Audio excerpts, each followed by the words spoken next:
Hola, ¿qué tal amigos de IMEFI? Bienvenidos nuevamente a un programa de Educarte Fiscal y nos acompañan el día de hoy, igual que siempre, y es un gusto para mí presentarlos, el maestro Luis Alberto Morales. Hola Luis, ¿cómo estás? Hola, ¿qué tal Ana? Muy bien, muchas gracias. Pues encantado de estar aquí nuevamente con ustedes, amigos de Educarte Fiscal, y pues sí, muchas gracias por la presentación, Anita. Y gracias a ti y nuestro amigo y compañero querido, el maestro Alejandro Valdés. Hola Alex.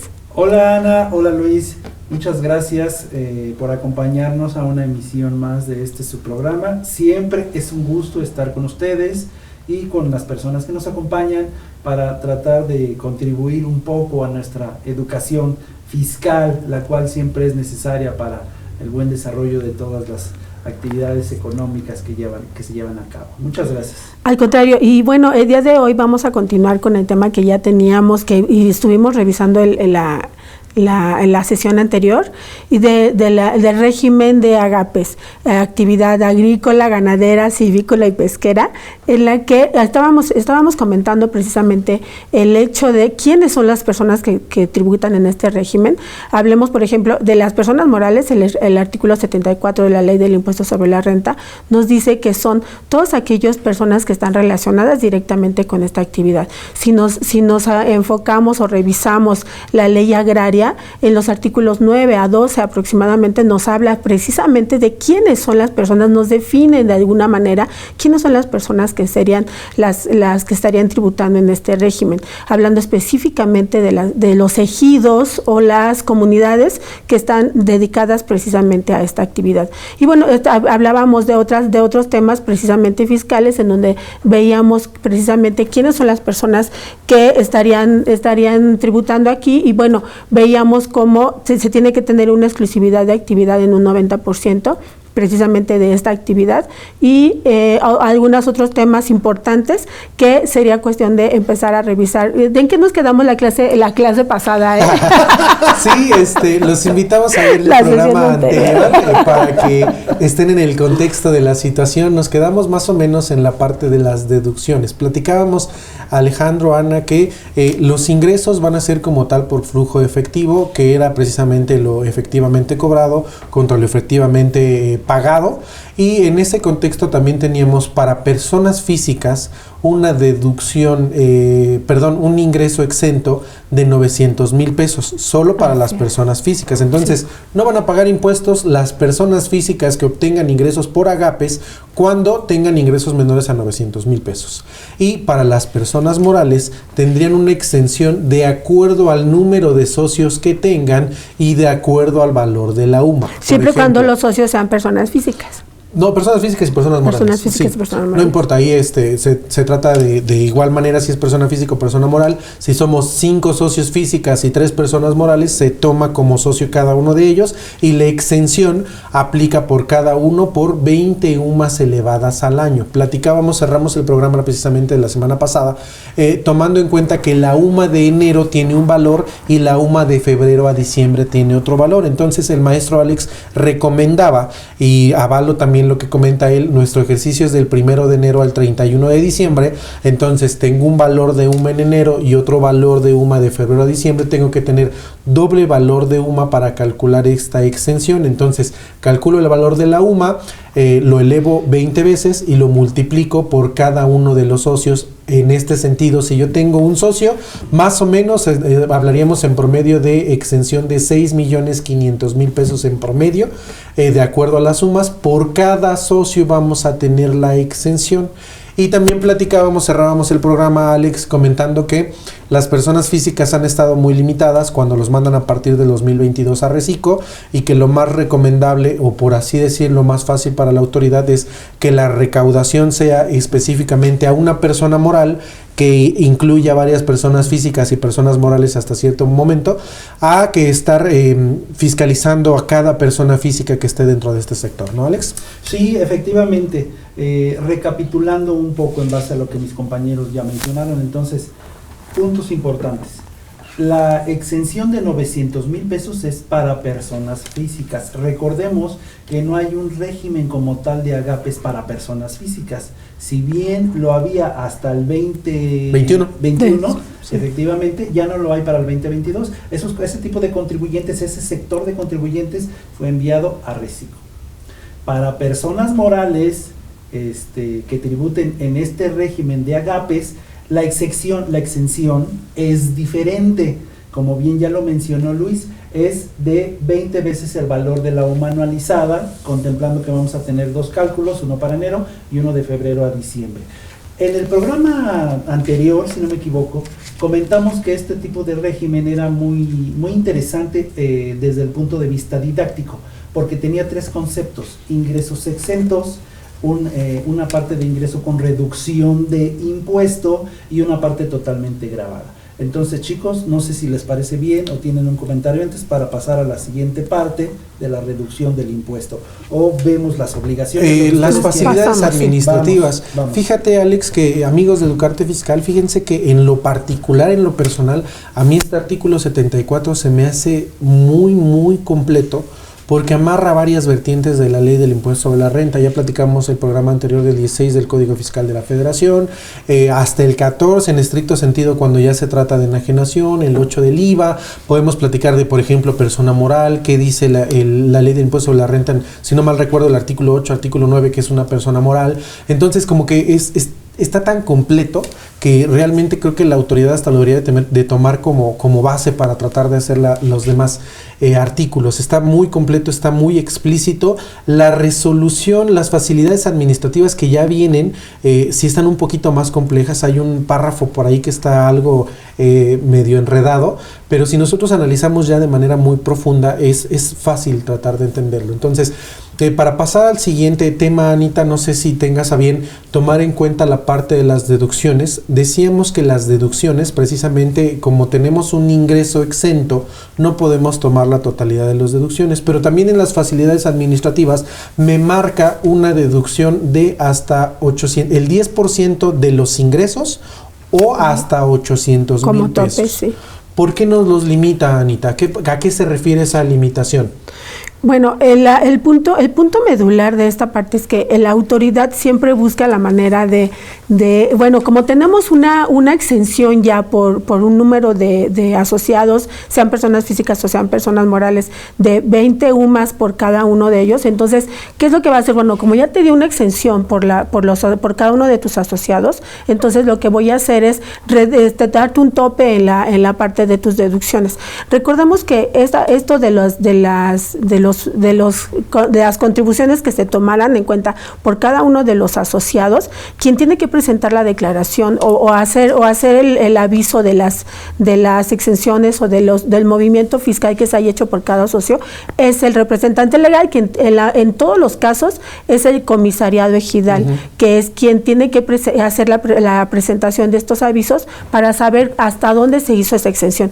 Y esa parte es la que toma la autoridad y dice, bueno, como ya te hice esa parte de exención, entonces ya solamente te voy a dar una deducción de 800,000 pesos o comentábamos el 10% o los 800,000, 10% sobre el total de los ingresos o los 800,000 con respecto a cualquiera de las dos que se pudieran haber hecho, ¿no? Y ese es el razonamiento que yo encuentro por la que solamente me da ese tope. Sí, esto de lo que hablamos son las facilidades de comprobación. ¿Qué quiere decir? Oye, no te preocupes, si no tienes, nosotros sabemos que este sector, el de agapes, tiene muchas erogaciones sin comprobantes fiscales. Ese es el punto. Entonces, obviamente al no tener comprobantes fiscales, ellos necesitan una opción para poder facilitar el pago de sus impuestos. Y si bien la resolución, la resolución de facilidades administrativas me dice, no necesitas comprobante fiscal, pero sí necesitas documentación. ¿Qué quiere decir? Con una nota. Con que tú tengas una nota de los gastos que tú estás haciendo, yo te la hago válida, que sean específicos para el sector, que sean menores a 5,000 pesos. Ahí las facilidades administrativas nos dan las opciones y nos dice, puedes hacer el 10%. Sale, yo no sé, este mes lo puedes aplicar de manera de los pagos provisionales y obviamente la afectación también va a ser anual. Entonces te dice, si tú tienes un ingreso, se me ocurre, 500,000 pesos este mes. puedes hacer el 10% de esos ingresos deducibles 100% sin comprobante fiscal, sin CFDI, pero sí con notas. O si te pasas, oye, yo tengo, se me ocurren 20 millones de ingresos en el año. Bueno, pues entonces como excedes el 10% serían 2 millones, tome el tope de 800,000 pesos sin tener comprobante fiscal, únicamente con notas, ¿no, Alex? Efectivamente, y yo me iría un poquito más allá, Luis. Tenemos disposición expresa en el 75 de renta, el cual nos dice que la persona moral que cumpla las obligaciones fiscales por cuenta de sus integrantes, en los términos de este capítulo, además de las obligaciones a que se refiere el artículo anterior, tendrá las siguientes obligaciones. Y nos vamos a la fracción 3 que dice emitir y recabar la documentación comprobatoria de los ingresos y de las erogaciones respectivamente, de las operaciones que realicen por cuenta de cada uno de sus integrantes. ¿Qué nos dice este apartado, chicos? Efectivamente, cuando nos habla de documentación comprobatoria, ya no estamos hablando, como en otros casos, que nos habla del CFDI, de tal suerte que nos está indicando ese tipo de documentación comprobatoria no necesariamente debe de corresponder a la emisión de un CFDI. Entonces, dentro de otros beneficios, por ejemplo, la fracción 2, llevar un registro por separado de ingresos, gastos e inversiones de las operaciones que realicen por cuenta de cada uno de sus integrantes. Todos sabemos que el reglamento y el Código Fiscal de la Federación nos obliga a llevar una contabilidad, pero aquí nos dice, ¿sabes qué? Regístrame tus ingresos y regístrame tus deducciones y tus egresos a efecto de que puedas armar este tipo de lo que podríamos llamar tal vez una contabilidad, ¿no? Perdón, Alex, probablemente aquí a la autoridad se le esté brincando la parte de la ley para el lavado de dinero, que, o sea, ¿de qué manera van a controlar la forma en que realmente se están llevando a cabo esas operaciones? Por eso piden la nota, Ana. O sea, realmente sí, el lavado de dinero podría entrar aquí, pero por eso precisamente es que piden nota y gastos menores a cierta cantidad de dinero para que no se pasen. Entonces, obviamente no va a ser todo. Y aquí yo entraría también con la parte importante que comenta Alejandro. ¿Qué implicación habría si yo soy reciclo y me excedo de los ingresos o algo sucede y quedo fuera de reciclo? Pues obviamente esta facilidad administrativa de 800,000 pesos o el 10% de mis ingresos la perdería automáticamente, ¿no? Entonces, esa es la afectación directa que tendríamos por salir de reciclo y ya no tributar en el régimen de agapes. Evidentemente hablando de las personas físicas. Hablando de personas ahorita físicas. Estoy en el 75 Sí, pero la facilidad administrativa nos dice físicas y morales, 103 y 74. Sí, exactamente. Entonces, pues es importante ver que, como bien lo mencionamos en la sesión anterior, este régimen de agape se cuece por aparte, tiene sus particularidades que nos llevan a comprender que evidentemente no tiene el mismo tratamiento que una persona moral del título 2. Entonces, entre otros comentarios que podemos ver, como bien lo mencioné, entonces tenemos de entrada un ingreso exento, que va a ir de 20 UMAS anualizadas por el número de socios que integren esa persona moral. Pero ahora vamos a pasarnos al ingreso que es sujeto a reducción. Ahí estamos hablando antes de eso, Alex, hay otra facilidad administrativa que es importante que tomemos en cuenta y es la retención del 4% de los trabajadores en los jornaleros. Bueno, sí, ¿Por qué es importante tomarlo en cuenta? Cuando nosotros obviamente nos dedicamos a este sector, no nos vamos a ir a la tarifa del 96 porque es toda una implicación por separado. Entonces solo le hacemos una retención del 4% a los jornaleros, trabajadores semanales que precisamente están conmigo, y obviamente esto va a tener una implicación doble, o sea, una facilidad práctica para mí agapes, en donde solo le aplico el 4% y ya acabamos. Y obviamente un ingreso superior al trabajador, ¿no? Porque al no aplicarle la totalidad del 96, obviamente solo te aplico el 4%, vas a tener un ingreso superior. Y recordemos, por ejemplo, en este caso, también si nos pasamos al sector de coordinados, y ahí se hace una retención del 7.5, los coordinados también tienen un ingreso fuerte. En este caso también existen ganaderos, trabajadores, que por el simple hecho de saber manejar, bueno, no simple hecho, ¿no? El hecho de saber manejar máquinas y todo este tipo de cosas, tienen obviamente un ingreso superior. Entonces, al hacerle un 4% únicamente de retención, a mí me ayuda como facilidad, por practicidad, y obviamente a mi trabajador le va a ayudar por una base mayor en cuanto a los ingresos que él obtenga, ¿no? Sí, dándole ese beneficio también por el hecho de formar parte del sector primario, ¿no? Sí. Creo que esa parte es importante. Se entiende que este sector tiene cierta limitación en el manejo de la tecnología. El criterio de la autoridad es decir, ¿sabes qué? A este tipo de contribuyentes vamos a manejarlos con ciertas facilidades, las cuales le permitan llevar a cabo su operación con ciertas facilidades, como ya lo mencionó Luis, como ya lo mencionó Ana. Esa es la naturaleza, entiendo yo, de estas facilidades, ¿no? Uh-huh. Sí, sobre todo también tenemos la facilidad administrativa en cuanto a la adquisición de combustibles, que también puede ser en efectivo, y que también se puede acreditar cierto. Un poquito más de IEPS que lo de manera común y corriente los demás lo podríamos hacer. Ellos tienen esa otra facilidad que creo que también es importante recordar. Y digo, ya concatenando un poquito por cuestiones de tiempo, nos vamos a tener que pasar a lo que comenta Alejandro. Yo creo que después, compañeros, no sé si tengan a bien que pidamos hasta un curso sobre exclusivamente Agapes, porque es muy extenso. La aplicación también de las proporciones, las secciones, sí. Importante que la podamos ver en números, porque práctico, ajá, así en cuanto a la ley, pues lo podemos hablar muy fácilmente, pero existe, si no mal recuerdo, el párrafo 2 de las resoluciones administrativas que nos habla precisamente de cómo realizar la proporción, y es bastante interesante. Pero bueno, pasamos a la reducción. Anita, Alex. Sí, la reducción del impuesto, una vez que se determina el impuesto sobre la renta, también tienen derecho, también por facilidad administrativa, a reducir el 30% del total de ese impuesto, y se paga obviamente la parte que corresponde con un impuesto reducido, ¿no? Sí, y perdón, Alex, perdón. No, ahí lo importante es que nos dice que cuando nosotros, el 74 igual, nos dice que cuando nosotros no excedemos de 423 UMAS, es cuando podemos aplicar esta exención. Más o menos, perdón, reducción. Esta reducción la aplicaremos más o menos, son como 15 millones. Si nosotros aplicamos las 423 sumas elevadas al año, ahí sí se aplica como 15 millones. Entonces, si nosotros no tenemos ingresos durante el periodo, durante el ejercicio de 15 millones, podemos aplicar una reducción del 30%. O sea, tenemos dos pasos, bueno, más bien tres pasos, porque estamos hablando primero de un ingreso exento de 20 UMAS anualizadas. Ajá. Pero supongamos que para efectos didácticos tenemos un contribuyente que tiene muchos ingresos, para que podamos ejemplificar los tres estratos de los cuales estamos hablando.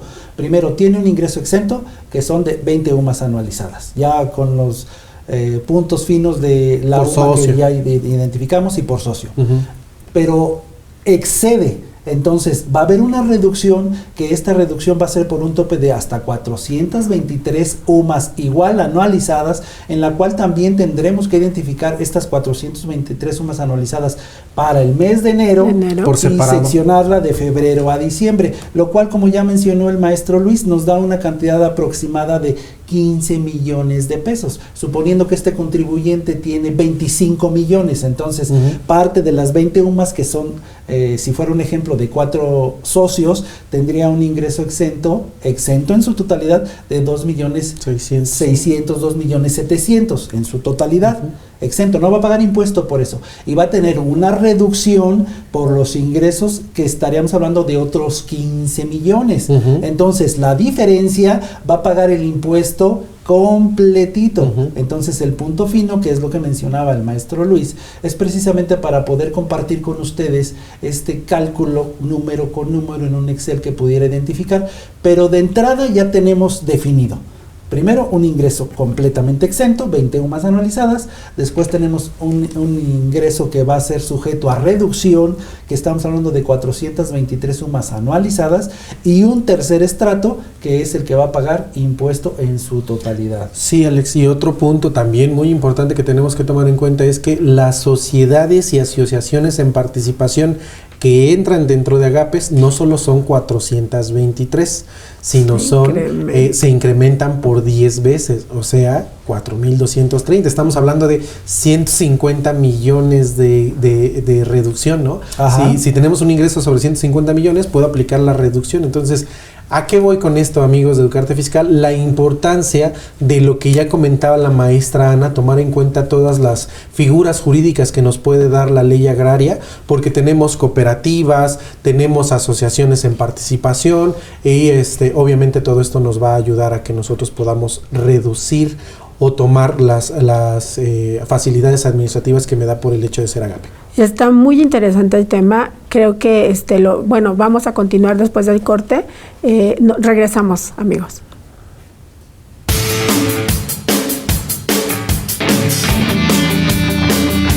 Hola, ¿qué tal, amigos? Yo soy Luis y quiero invitarlos al curso de Fotografía Básica. Este curso está impartido por Blue Business y por Academia Mexicana de Fotografía. En este curso vas a aprender cosas súper básicas para que aprendas a usar esa nueva cámara que te acabas de comprar o que ya tienes en tu casa ahí guardada mucho tiempo. Vas a aprender cuestiones básicas como el ISO, el tiempo y el diafragma, o sea, cómo usarla en modo manual. Además te voy a enseñar un pequeño método que te va a funcionar para que no importa dónde estés, en la playa, en el desierto, en la selva, sepas cómo utilizarla en modo manual y qué valores tienes que usar. También vamos a checar diferentes tipos de cámaras para que aprovechemos al máximo el curso. Así que te invito y nos vemos en Fotografía Básica.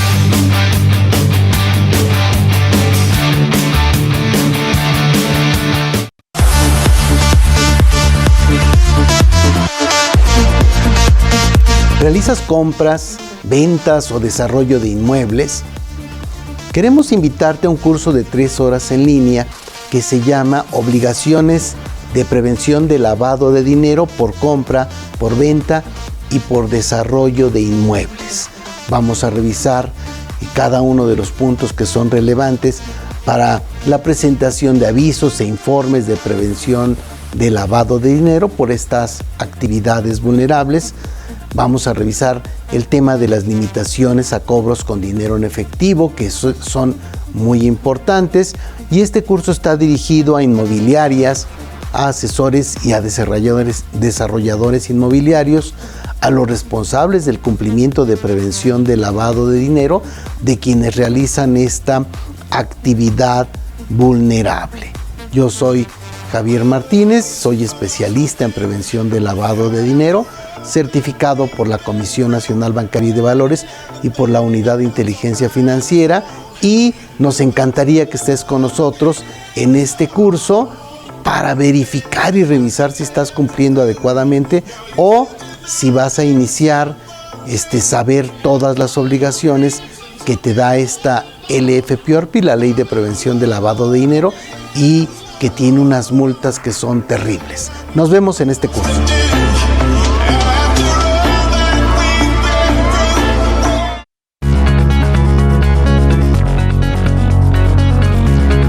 ¿Qué tal, amigos de IMEFI TV? Soy su amigo Luis Alberto Morales Sosa. En esta ocasión vengo a invitarlos a el curso de Declaración Anual Personas Físicas, Régimen Simplificado de Confianza.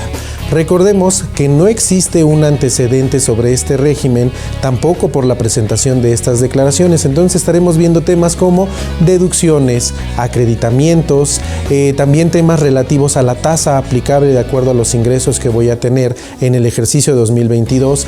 ¿Qué pasa si me cambio de régimen a mitad del ejercicio? ¿Qué pasa si me excedo de ingresos? ¿Qué sucede con esta y muchas otras cosas más? Los espero en el curso Régimen Simplificado de Confianza, Declaración Anual, aquí por IMEFI TV.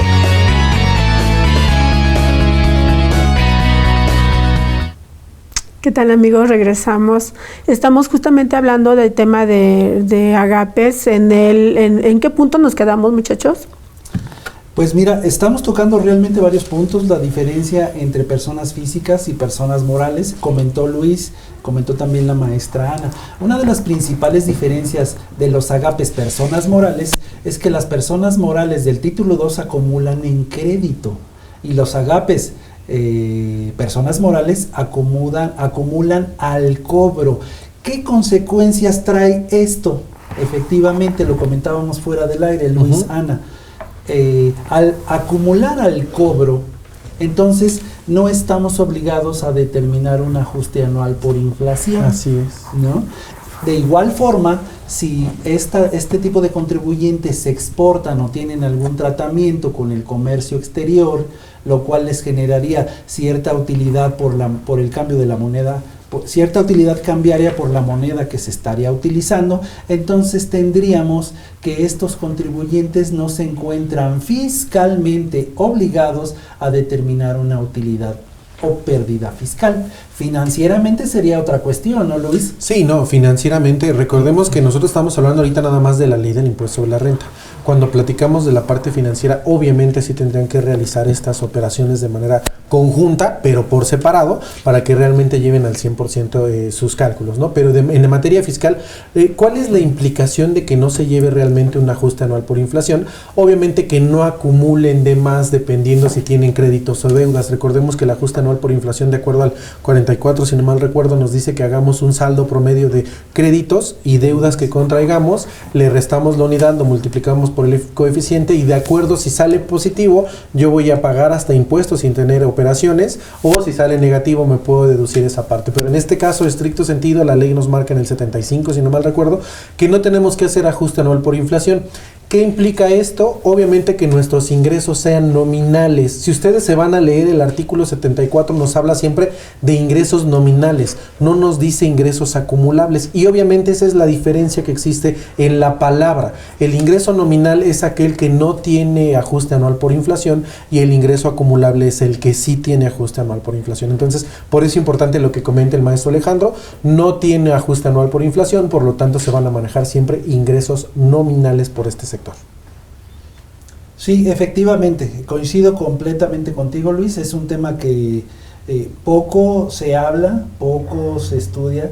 Realmente me ha tocado ver en la práctica con colegas, con alumnos que dicen, ay, yo cuándo voy a tener un cliente del régimen del sector primario, ¿no? Sí, o sea, jamás en la vida, pero siempre es importante tratar de conocer un poco más, porque en la generalidad, y me refiero a personas que no son contadores, tenemos la idea de, pues son ingresos, son tus CFDI de ingreso, eso es lo que es un ingreso acumulable, y tus deducciones pues van a ser tu CFDI de deducción, de egreso, ¿no? Entonces, aquí podemos ver que incluso podríamos tener deducciones sin tener un comprobante fiscal, teniendo, como bien lo había mencionado Luis, la maestra Ana, un comprobante común. Este concepto de documentación comprobatoria generalmente lo encontramos en contribuyentes que tienen operaciones en el extranjero, cuando mandan a un agente de ventas al extranjero y de alguna manera va a comprobar los gastos que haya realizado, pues evidentemente en otros países no van a pagar un impuesto al valor agregado como lo pagamos aquí en México, y el impuesto que paguen allá pues va a ser muy diferente al de aquí. Sin embargo, la autoridad, consciente de eso, nos dice, ok, aquellos contribuyentes que realicen hacer gastos, que necesiten para su operación realizar gastos en el extranjero, pues entonces tendrán una documentación comprobatoria, o aquellos contribuyentes que importan mercancía, ¿no? Entonces es importante hacer la comparación para ver de alguna manera, tratar de concatenar las ideas y ver exactamente cómo se maneja el régimen de los contribuyentes en el régimen de agapes y cómo algún otro tipo de contribuyente, por ejemplo las personas físicas, ¿no, Luis? Y sobre todo que también hay más facilidades administrativas que tiene este sector por cuestiones de tiempo, no las vamos a poder tomar todas, pero creo que sí estamos tomando las principales. Y otra que también viene en el artículo 76 de la ley del impuesto sobre la renta, nos marca que las personas morales que estén dentro de este sector pueden o tienen una implicación fiscal, la cual pueden, dice, o podrán optar, no es que sea específicamente, recordemos que el optar es la oportunidad de elegir si lo podemos hacer o no, y nos da precisamente la oportunidad de que nosotros de la utilidad fiscal mandemos alguna cantidad a la cuenta de utilidad fiscal neta. Dicho de otro modo, o de palabras más prácticas o más fáciles de entender, cuando nosotros determinamos de acuerdo a lo como lo dice el 96 y el 9 de la ley del impuesto sobre la renta, determinamos ingresos nominales menos ingresos exentos menos los deducibles, que ya platicamos todo eso, me va a dar una utilidad. esa utilidad o pérdida. Esa utilidad nosotros le vamos a aplicar la PTU y las pérdidas de ejercicios anteriores que me va a dar mi base gravable. Sobre esa base gravable nosotros como personas físicas vamos a determinar el 96 y como personas morales vamos a determinar el 9. Antes de que nosotros paguemos impuestos se le llama utilidad fiscal. Todavía no pagamos el impuesto como tal sobre esa cuenta. Y me da una oportunidad cuando yo soy Agape de que sin pagar impuesto lo mando una cuenta de utilidad fiscal neta. En términos del 77, ¿cuál es la cuenta de utilidad fiscal neta? La utilidad fiscal que ya tengo yo como persona moral. ¿Qué quiere decir? De la base de donde tú pagaste el impuesto, le quitas los impuestos, o sea, es realmente un dinero que ya pagó impuestos. En términos generales, la cuenta de utilidad fiscal neta. Exactamente. Entonces me da la oportunidad cuando yo estoy en Agapes de que como no he pagado el impuesto, sobre los ingresos exentos tú le puedas aplicar una proporción y esa proporción te va a dar un factor que tú vas a poder multiplicar por los exentos que ya calculamos de manera anticipada de acuerdo al número de socios y de acuerdo a UMAS. Entonces sobre esa cantidad tú le aplicas ese factor y vas a poder mandar esa cantidad que te dé sin pagar impuestos a la cuenta que ya hubiese pagado impuestos, por así decirlo. Sí, efectivamente. Enriqueciendo un poco tu comentario, Luis. Yo tengo una anécdota con uno de mis asistentes cuando tenemos juntas de consejo, pero esto ya pasó hace años. En juntas de consejo siempre había un socio que en particular siempre me decía, ¿cuál es la CUFIN? Antes de empezar siempre me preguntaba, ¿cuál es la CUFIN? ¿Cuál es la CUFIN? Entonces, en este caso el asistente que me acompañaba me preguntó, ¿por qué siempre le pregunta eso, contador? ¿Por qué ese dato en particular le interesa, no? Bueno, evidentemente los socios de toda empresa lo que quieren es recibir dividendos por la inversión que realizaron, ¿no? Evidentemente el saldo de la CUFIN es la cuenta que ellos manejan, o los socios generalmente se interesan en conocer ese dato porque es el dividendo el cual pueden obtener. No pueden decretar más, pero saben que van a pagar impuestos. Entonces dicen, como proviene de la CUFIN, no me va a retener la empresa el 10% de impuestos sobre la renta. En tal caso, yo ya como persona física ya será otra cosa, porque lo va a tener que pagar o lo va a tener que acumular en este caso, ¿no?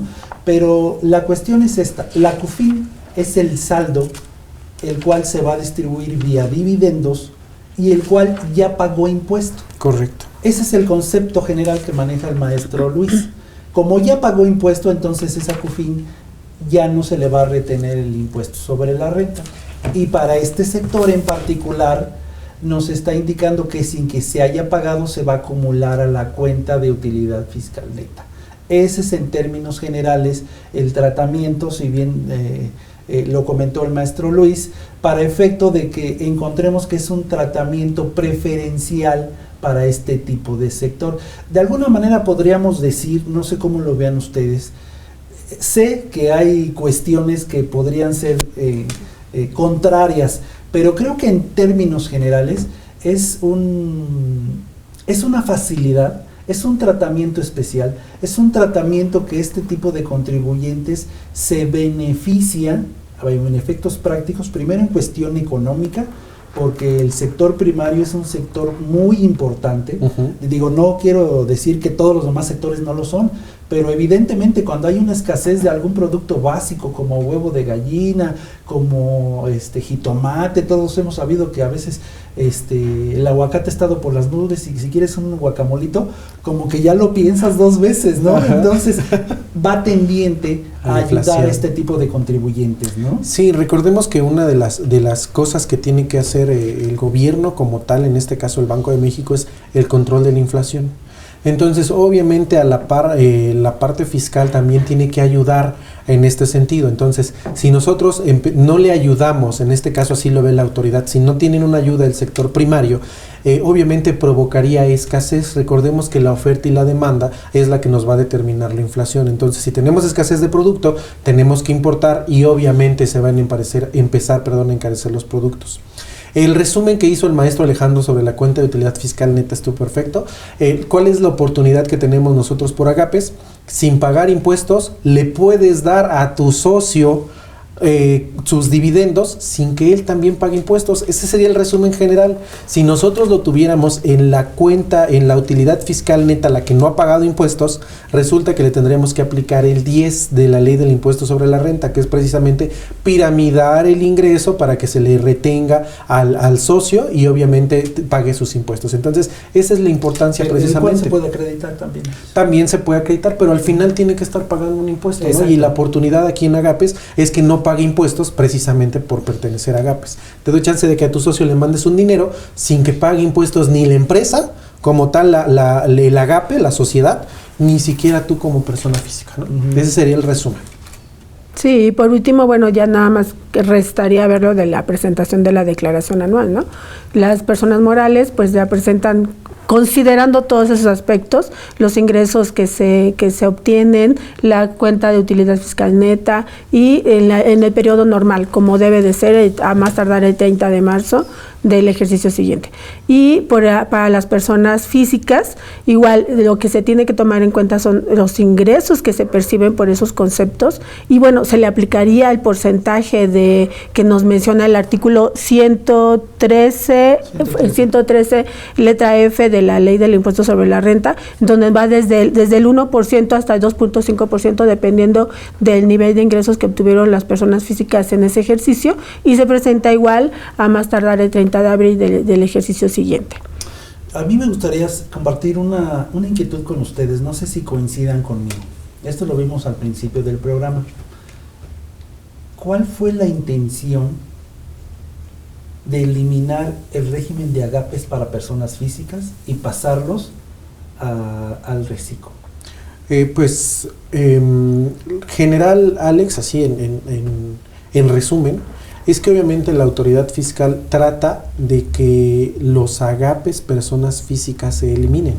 O sea, que tú solito como persona física digas, ¿sabes qué? Mejor me conviene más hacer una persona moral para tener todas las facilidades y toda la parte fiscal que me puedes ayudar, la reducción y demás que comentamos durante todo el programa, a que como persona física puede que entre en reciclo, tenga una facilidad de pagar menos, pero también en cualquier momento, digo, si somos estrictamente apegados a lo que dice 900,000 pesos de ingresos, seguramente hasta los 3,5 millones de pesos que limita el reciclo, seguramente un agape grande los va a pasar, hasta mediano, Alex. Solamente los pequeñitos son los que quieren reciclo, te doy oportunidad de que pagues menos, pierdes a lo mejor algunas facilidades, pero más vale que me pagues poquito a que no me pagues, pero me conviene más que hagas una persona moral. Esa es, en términos generales, eso es lo que trata de hacer la ley. Y obviamente también como consejo, Alex, yo diría, pues si ya estoy viendo que voy a exceder de ingresos, si ya estoy viendo que puedo perder facilidades administrativas, si ya estoy viendo que puedo que hasta las deducciones pueda perder por mi 10% los 800,000 pesos, pues mejor creamos la persona moral, ¿no? Y nos evitamos problemas que a futuro casi estoy seguro que pueden suceder y me tengan que regresar a hacer complementarias, pagar multas, recargos. Me dice, puedes acreditar el pago que ya hiciste como reciclo, pero a lo mucho que podremos acreditar es el 2.5 y pagarnos el 32.5% de diferencia. Entonces, obviamente, la afectación fiscal, y lo platicábamos a lo largo del programa, ¿no? A lo mejor en octubre, noviembre, tú tienes todavía los, 2 millones, 3 millones, pero resulta que en diciembre lo pasas. Imagínate, decirte a tu cliente, regrésate desde enero del ejercicio a pagar impuestos.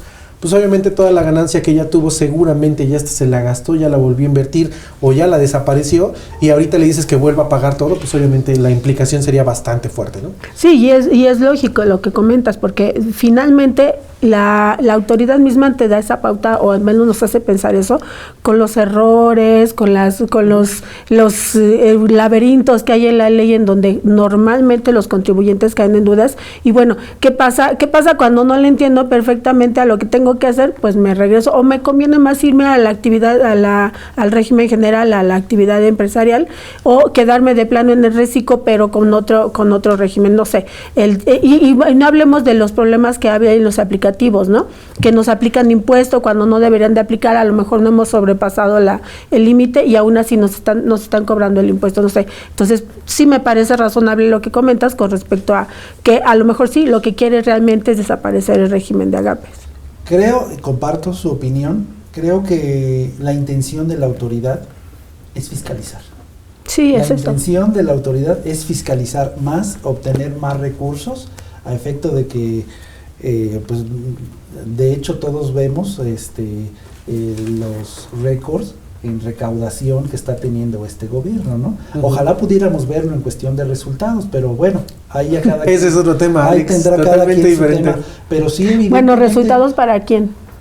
para nosotros, para la Claro. población. Sí, recordemos que las contribuciones pues obviamente son un apoyo para nosotros Exacto. como contribuyentes, como ciudadanos. En estricta teoría. En estricta teoría, digo, a mí, por ejemplo, los clientes cuando me dicen, es que no quiero pagar tanto, contador.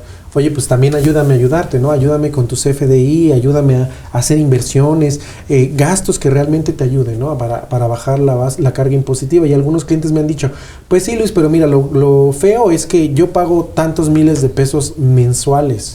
Sí. Y después te enteras en la tele que se los llevó el gobernador, que se los gastaron en no sé dónde. Y la verdad es que ahí sí creo que la autoridad fiscal debería de poner más énfasis en cuanto a los gobernadores también.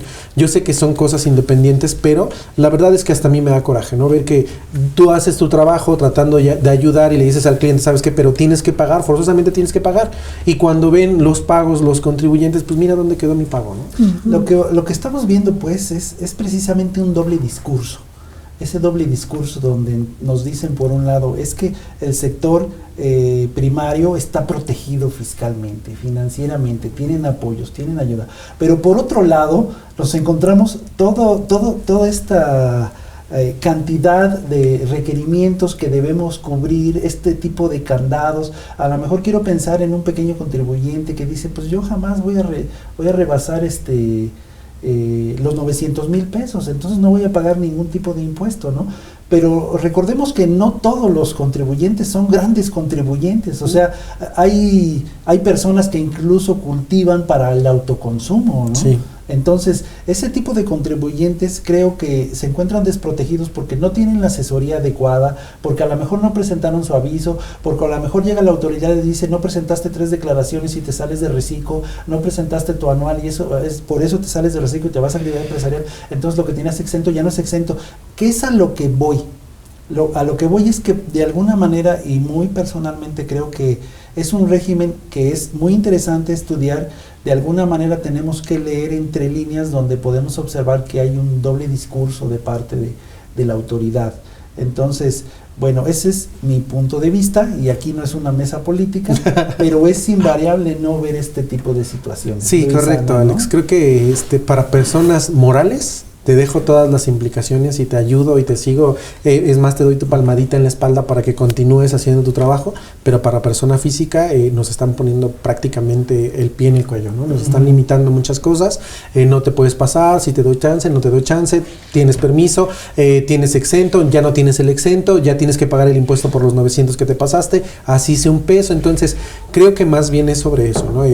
Como bien comenta el maestro Alejandro, es la parte de la fiscalización, pero creo que más a fondo es tratar de eliminar las personas físicas en el sector Agapes y solamente quedarnos con personas morales. Estoy de acuerdo. Y pues bien, con esto terminamos el tema del día de hoy. ¿Tienen algún comentario adicional? Pues bueno, gracias Sarita. Mi comentario final, igual que siempre, es muchas gracias por acompañarnos. Recuerden que la profesión a la cual nos hemos dedicado, todos aquellos que nos dedicamos a la contaduría, pues es algo más que simplemente sumar y restar, aunque la gente piense que generalmente eso es lo único que hacemos. No, todo buen contador tiene la obligación de conservar el patrimonio, la negociación, el dinero y la libertad de nuestros clientes. Así que me despido con el sincero agradecimiento de que siempre nos están acompañando. Estaremos trabajando en generar pláticas, contenido que les sea de utilidad y que les sirva para su desarrollo profesional. Mi nombre, Alejandro Valdés Ledesma, y me encuentran en Alejandro Valdés, @Valdés y Azoc. Gracias. Pues de igual manera, la verdad es que agradecerle su asistencia aquí a este programa nuevamente. Y mi nombre es Luis Alberto Morales Sosa. Como recomendación, pues obviamente hay que checar todas las implicaciones cuando nosotros nos damos de alta. Ya lo platicaba también durante el programa, ver las figuras jurídicas que me ofrece la ley agraria, sobre esa tomar la determinación de cuál me conviene más.